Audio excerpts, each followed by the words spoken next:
नमस्कार मित्रों, हमारी सीरीज चल रही है ग्रहों के सिद्धांतों पर, एपिसोड नंबर 12 में। और आज हम बात करने जा रहे हैं आपसे काल और ग्रह, समय और ग्रह। किस ग्रह का कितना समय निर्धारित है और किस ग्रह का कितना काल निर्धारित है। एक प्रत्येक ग्रह के लिए एक समय निर्धारित होता है, एक आइडियल समय होता है। फॉर एग्जाम्पल हम बात करते हैं कि मान लीजिए कि कोई व्यक्ति ए 2 किलोमीटर की दूरी को 10 मिनट में तय कर लेगा। उसी दूरी को 2 किलोमीटर की दूरी को बी जब करेगा तो वो आधा घंटा ले लेगा, और जब सी करेगा वो 2 घंटे ले लेगा 2 किलोमीटर जाने में।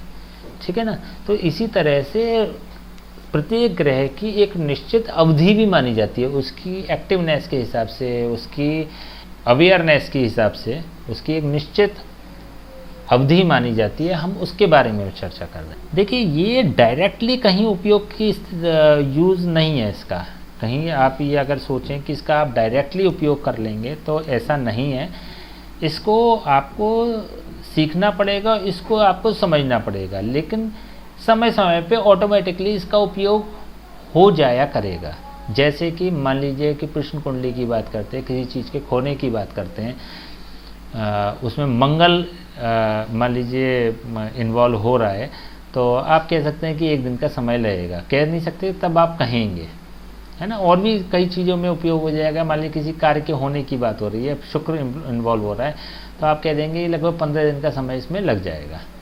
प्रश्न कुंडली नहीं, वैसे जन्मपत्री भी अगर आप देखेंगे, कोई कार्य का होना है, आपको चंद्रमा दिखाई दे रहा है और बहुत अच्छे से एक्टिव है, तो आप बस ये कह सकते हैं कि बस तुम पहुँचे और काम हुआ।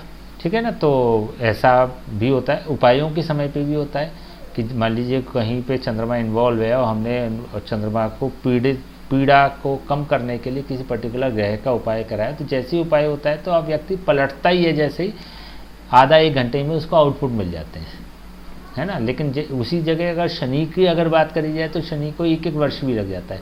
चलिए हम मौके की मतलब एक टॉपिक पे आते हैं अपने और बात करते हैं काल और ग्रह की। सूर्य की अवधि होती है 6 माह।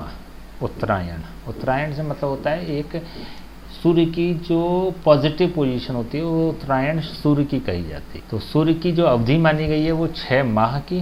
चंद्रमा की अवधि है 2 घड़ी। 2 घड़ी का मतलब होता है 48 मिनट। ठीक है। एक पर्टिकुलर एक इसका मेजरमेंट होता है, एक पैमाना होता है। 2 घड़ी का मतलब 48 मिनट। मंगल 1 दिन या 24 घंटे। बुध की अवधि होती है 2 माह या 1 ऋतु। 1 ऋतु 2 माह की होती है ना। तो 6 ऋतुएं होती हैं पूरे साल में।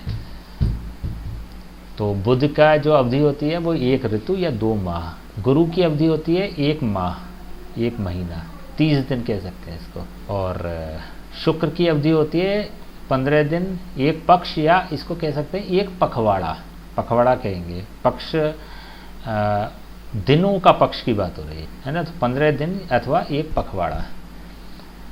और शनि की अवधि होती है 1 वर्ष। मतलब किसी के कार्य को होने में, किसी भी चीज़ को कंप्लीट होने में सबसे अधिक जो समय लेता है वो शनि लेता है, और सबसे कम जो समय लेता है वो चंद्रमा लेता है।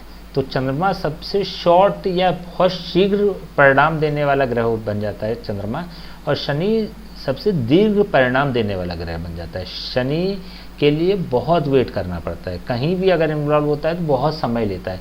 यह अवधि का बताने का भी उद्देश्य यही है कि आप इस अंतर को समझ सकें कि चंद्रमा इन्वॉल्व हो रहा है तो जल्दी होगा, शनि इन्वॉल्व हो रहा है तो बहुत लेट हो जाएगा, है ना। तो ज़रूरी नहीं है कि पूरा 1 साल, लेकिन हाँ डिले तो है ही।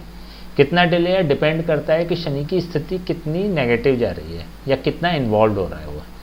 अगर हाफ इन्वॉल्व हो रहा है तो लगभग 6 महीने तो लगा ही देगा। पूरी तरह से इन्वॉल्व हो रहा है तो 1 वर्ष लगाएगा।